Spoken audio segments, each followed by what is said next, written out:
Welcome students. इस video में हम लोग करेंगे areas and perimeter of the polygons.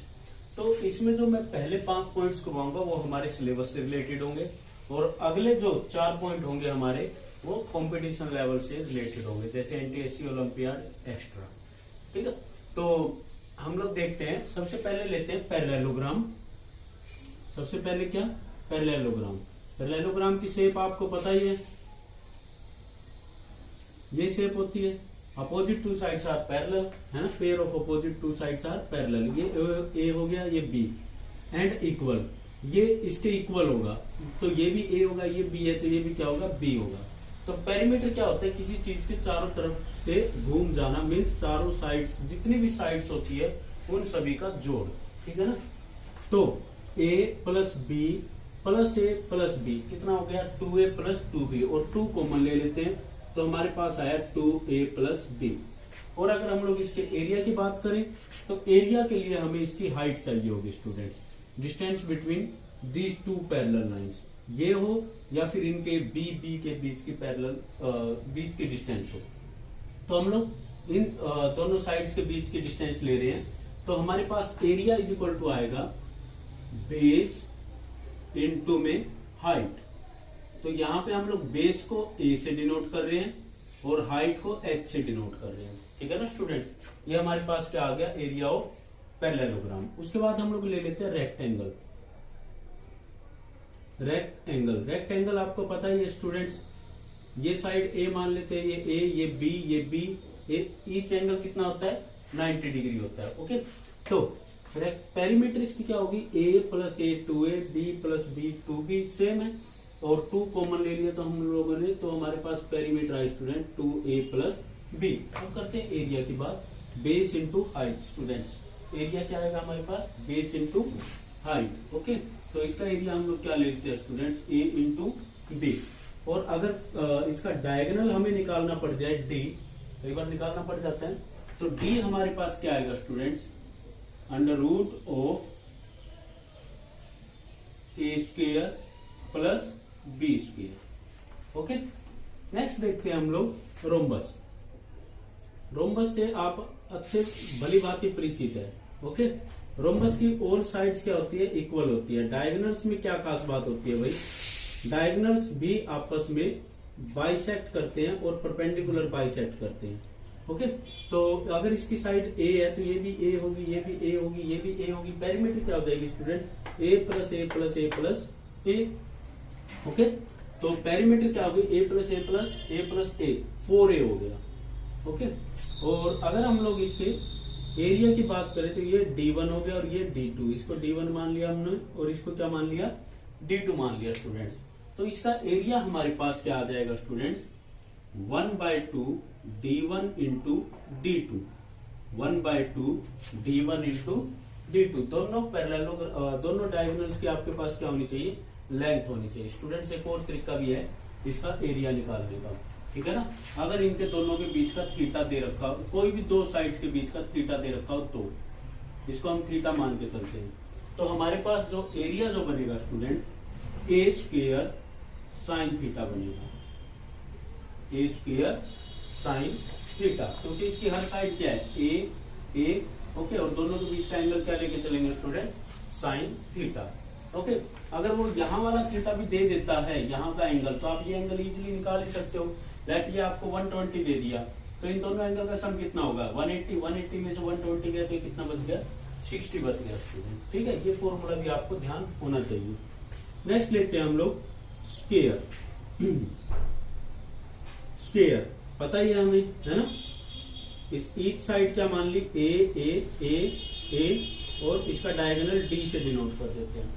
तो पेरीमीटर क्या होगी? A plus A plus A plus A means 4a।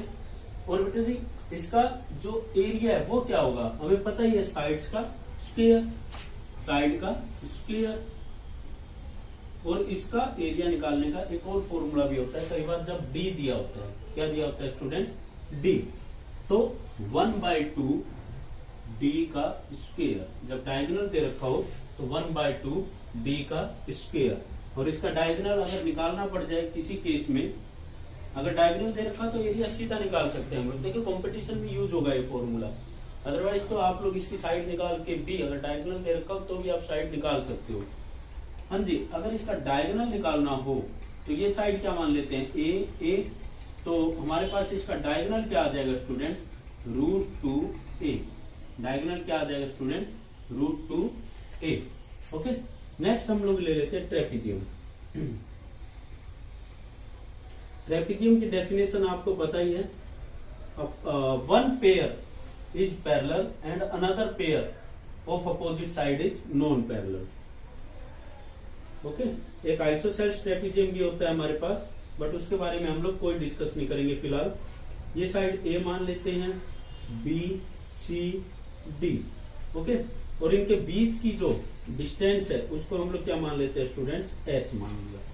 दो पैरेलल लाइन के बीच के डिस्टेंस क्या मान ली, एच। ओके, तो ट्रेपीजियम पेरीमीटर तो क्या हो गया, A plus B plus C plus D. Simple है, A plus B plus C plus D.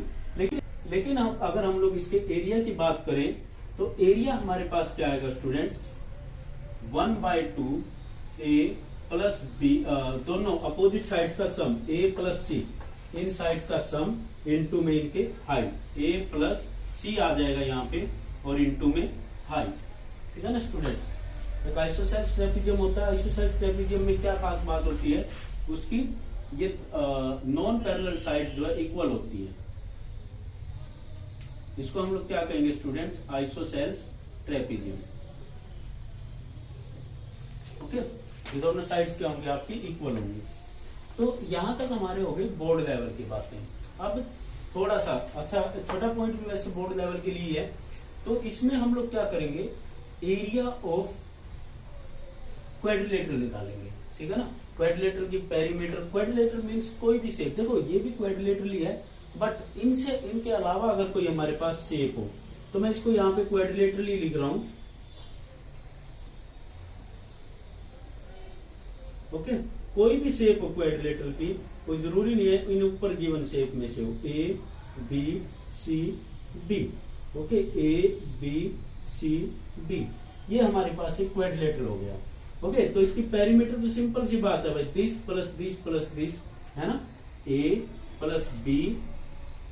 ऐसा कर लेते हैं, इस साइड को ए बी मान लेते हैं, A B plus B C plus C D plus D A. ये तो होगी पेरीमीटर, सारी साइड्स का सम। अब करते हैं इसके एरिया की बात। किसके स्टूडेंट्स, इसके एरिया की बात। तो एरिया में आप लोग क्या करो, दो ट्रायंगल बना लो इसकी हमेशा, और दोनों ट्रायंगल्स का एरिया निकाल दो। Area of triangle A B C plus area of triangle B C D, या A C D, sorry A C D. ये हमारे लिए क्या होगा स्टूडेंट्स, एरिया ऑफ क्वाड्रिलेटरल हो गया। ओके, इसका सिंपल सा हम लोग फॉर्मूला भी देखते हैं क्या, कि अगर हम लोग इसके ऊपर से यहां से परपेंडिकुलर डाल दे, इसको बोलोगे आप H1, और इसके ऊपर परपेंडिकुलर डाल दो तो इसको बोलोगे H2। ओके, तो एक एरिया का फॉर्मूला हमारे पास ये भी होता है student, 1/2 okay H1 plus H2 into में AC। AC मीन्स ये वाला डायगोनल। ठीक है, एक और भी होता है स्टूडेंट्स हमारे पास इसका एरिया निकालने का। अगर हमारे पास कोई क्वाड्रिलेटरल गिवन है, ओके, और उसके डायगोनल का बीच का एंगल गिवन है हमें, थोड़ा कंपटीशन लेवल में आ गया, थीटा दे दिया लेटर में, चाहे यहाँ वाला एंगल दे दे चाहे वहां वाला। अगर यहाँ वाला दे दिया तो हम लोग 180 करके निकाल ही सकते हैं। अगर 90 से ज्यादा हो तो 180 में से माइनस करके लिख लो, और 90 से कम हो तो फिर हमें टेबल आती है ट्रिग्नोमेट्री की। ओके, तो यहाँ पे हमारे पास इसका एरिया क्या रहेगा students, 1/2 D1 into D2 means diagonal D1 और डायगोनल D2, सिंपल क्वाड्रिलेटरल की बात हो रही है, इंटू में साइन थीटा, इंटू में साइन थीटा। ठीक है स्टूडेंट, एक ये फॉर्मूला भी हमारे पास क्वाड्रिलेटरल के एरिया निकालने का हो सकता है। उसके बाद स्टूडेंट्स हम लोग लेंगे रेगुलर पेंटागन, रेगुलर हेक्सागन और रेगुलर ऑक्टागन। ठीक है ना स्टूडेंट्स, इन तीन का एरिया और देखेंगे हम लोग। तो सारे तीनों के तीनों में रेगुलर की बात कर रहा हूं। सबसे पहले पेंटागन ले लेते हैं। पेंटागन शेप आपको पता ही है स्टूडेंट्स, ये हमारे लिए क्या हो गया, पेंटागन। इसकी हर साइड क्या है, ए है। तो सिंपल सी बात है, पेरीमीटर क्या होगी, 5 है। अब करते हैं एरिया की बात। एरिया के लिए स्टूडेंट्स हमें इसका एपोथम पता होना चाहिए। एपोथम क्या होता है स्टूडेंट्स, कि कोई भी पॉलीगन्स का सेंटर, रेगुलर पॉलीगन का सेंटर हो और उसके किसी भी साइड पे एक परपेंडिकुलर आना चाहिए। ये इसको हम लोग क्या बोलते हैं स्टूडेंट्स, एपोथम। ठीक है ना, कोई कंफ्यूजन, ठीक है ना। इसको हम लोग डिनोट कर लेते हैं, पी से डिनोट कर लिया, किससे डिनोट कर लिया हम लोगों ने, पी से डिनोट कर लिया। ओके, तो एपोथम, तो इसका एरिया जो होगा हमारे पास 1/2 इंटू इसकी साइड तो रेगुलर ही है, ए इंटू में लेंथ ऑफ एपोथम। ठीक है ना, उसको हमने क्या मान रखा है यहाँ पे, पी। ये फॉर्मूला आपको याद रखने की जरूरत है स्टूडेंट्स, एपोथम। ओके, ये तो कोई भी पॉलीगन्स होता है हमारे पास, इसको हम लोग क्या बोलते हैं स्टूडेंट्स, एपोथम बोलते हैं। लास्ट नेक्स्ट हमारे पास क्या है, hexagon, regular hexagon. Okay, hexagon ये सारे रेगुलर है स्टूडेंट्स, ये ध्यान रखना है आपको। रेगुलर का मतलब समझते हो ना, जिसकी ईच साइड इक्वल हो, सारी की सारी साइड इसमें क्या है हमारे पास, इक्वल है। ओके, नॉन इक्वल के लिए अलग मेथड रहेंगे हमारे पास, उसमें बहुत सी चीजें और भी देगा वो, लिमिटेड चीजें नहीं देगा। तो रेगुलर हेक्सागन आपको पता ही है शेप स्टूडेंट्स। ओके, इसकी साइड हम लोग ए मान लेते हैं, इसकी हर साइड क्या मान ली, ए। देखो अगर मैं इसका सेंटर मानूं तो ये एक इक्विलेटरल ट्रायंगल बन जाती है स्टूडेंट्स। तो हेक्सागन का एरिया निकालने का सिंपल सा तरीका याद रखो आप लोग, 6 इक्विलेटरल ट्रायंगल का एरिया होता है। इसमें 6 इक्विलेटरल ट्रायंगल बनेंगे स्टूडेंट्स। इतनी इक्विलेटरल ट्रायंगल का एरिया हो गया हमारे लिए 6। तो हम लोग क्या करेंगे स्टूडेंट्स, 6 इंटू में इक्विलेटरल ट्रायंगल का एरिया होता क्या है, √3/4 और इसकी साइड का स्क्वायर। ठीक है ना, ए स्क्वायर। आप ऐसे याद कर लो या फिर इसको काट दो, काटने के बाद हमारे पास क्या आएगा, 3√3/2 ए स्क्वायर। ये हमारे लिए क्या हो गया स्टूडेंट्स, रेगुलर हेक्सागन का एरिया हो गया। और पेरीमीटर तो आपको पता ही है, 6a। लास्ट हमारे पास क्या आ गया students, regular octagon. Okay, regular octagon.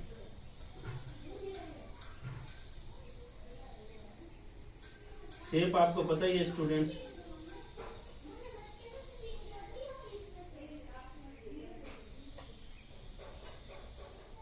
इसकी भी हर साइड क्या मान लेते हैं, ए मान लेते हैं। अगर इसकी हर साइड हमें ए गिवन हो तो हमारे पास पेरीमीटर तो 8 है, सिंपल सी बात है, 8 साइड है तो 8 है।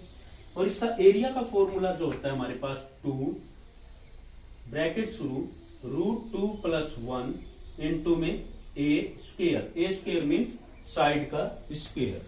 ठीक है ना स्टूडेंट्स, तो ये हमारे पास पॉलीगन से रिलेटेड जितना हम लोग मैक्सिमम इस वीडियो में कर सकते थे हम लोगों ने किया। ओके, नेक्स्ट वीडियो में हम लोग volume, surface area and volume से रिलेटेड वीडियो होगी हमारी, जिसमें हम लोग क्या करेंगे, पिरामिड्स, प्रिज्म, इनके सरफेस एरिया एंड वॉल्यूम के बारे में डिस्कस करेंगे। ओके स्टूडेंट्स, इसका स्क्रीनशॉट ले लो और ये सारी चीजें कॉपी में नोट करो। Thank you students.